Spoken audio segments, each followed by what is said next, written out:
Chừng nào bạn vẫn còn nguồn thu chủ động, có nghĩa lúc đấy bạn vẫn phải làm việc. Tôi đọc một cái thư của một anh, tôi xin phép giấu tên, là anh ấy nói rằng là em cần trung bình khoảng 260 triệu một năm là em không phải làm việc nữa. Đấy, tôi lấy ví dụ như này nhá. Bạn sẽ cần phải có một cái nguồn thu là cái nguồn thu này đến từ tài sản. Chỉ khi nào nguồn thu đến từ tài sản, bạn bớt được cái khoảng thời gian làm việc chủ động đi, lúc đấy là có những cái nguồn thu bán thụ động và thụ động, bạn sẽ được tự do nhiều nhất về thời gian. Chừng nào bạn vẫn còn nguồn thu chủ động, có nghĩa lúc đấy bạn vẫn phải làm việc. Được chưa? Đấy, cho nên là cái nguồn thu này là nguồn thu đến từ tài sản, và cái nguồn thu này có thể là bán chủ động, hoặc tuyệt vời nhất là cái nguồn thu thụ động. Có rất là nhiều anh chị có tổng tài sản cả mấy chục tỷ, nhưng hiện nay cái dòng tiền đến được hàng năm nó lại con số chưa cao, nó chưa tương xứng với cái giá trị tài sản. Thế nào là tương xứng?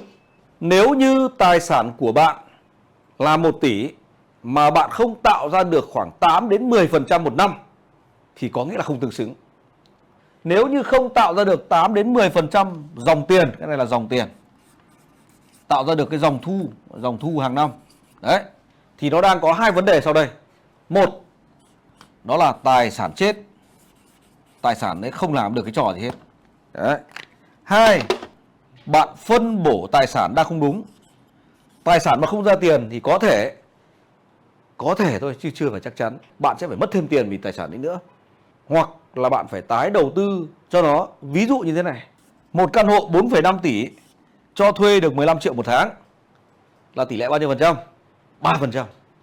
Thế vậy là nếu như mà được 3% này mà các bạn thuê ấy, mà sau đó làm bị khấu hao, ví dụ như là thiết bị trong nhà nó bị hỏng, 15 triệu này mà nhân lên với 12 tháng thì mỗi một năm sẽ ra được dòng tiền nó được khoảng 180 triệu.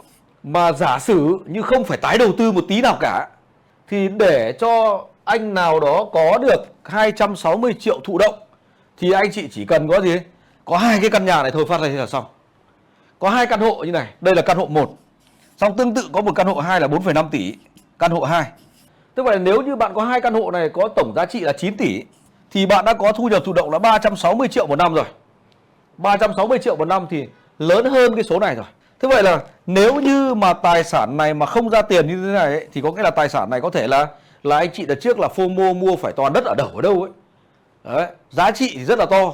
Tôi nhìn đọc báo cáo của anh tận 26 tỷ, có những chị là tận 30 40 tỷ. Nó quá to, nhưng mà cái dòng tiền, thấy cái ô dòng tiền không có. Thế chứng tỏ là cái tài sản này là tài sản chết. Có nghĩa là mình cần phải tư duy lại chỗ này. Hai là có thể phân bổ tài sản này chưa phù hợp. Thế nào là phù hợp? Có một cái tỷ trọng như sau.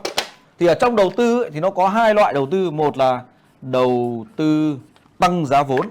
Có nghĩa là gì? Mình mua một bất động sản ở vùng ven, bây giờ là khoảng 2 tỷ, nó không cho thuê được, cũng chẳng tạo ra các nào hết, nhưng 5 năm tới nó có thể x3 lần, từ 2 tỷ nó có thể tăng lên 6 tỷ. Thì đấy là đầu tư tăng giá vốn. Và cái loại đầu tư thứ hai là đầu tư tạo dòng tiền. Cái này tăng giá vốn là chủ đạo nhé, cái này là chủ đạo. Cái đầu tư thứ hai là dòng tiền là chủ đạo. Và tuy nhiên cái giá vốn của cái thằng này có tăng, nhưng mà cái giá vốn lại tăng chậm. Như vậy là trong quá trình mà mình đầu tư mà mình không phân bổ cái tài sản nó hợp lý thì có thể tài sản của mình nằm tất ở cái ô tăng giá vốn. Nó phải tầm độ khoảng 5 năm, 6 năm thì mình mới thu hoạch được một lứa. Như thế vậy là thế thì nếu như mà nhiều tài sản thế thì 5-6 năm thì mình không có gì chi tiêu thì mình sống bằng cái gì? Mình sẽ phải có một cái phân bổ danh mục.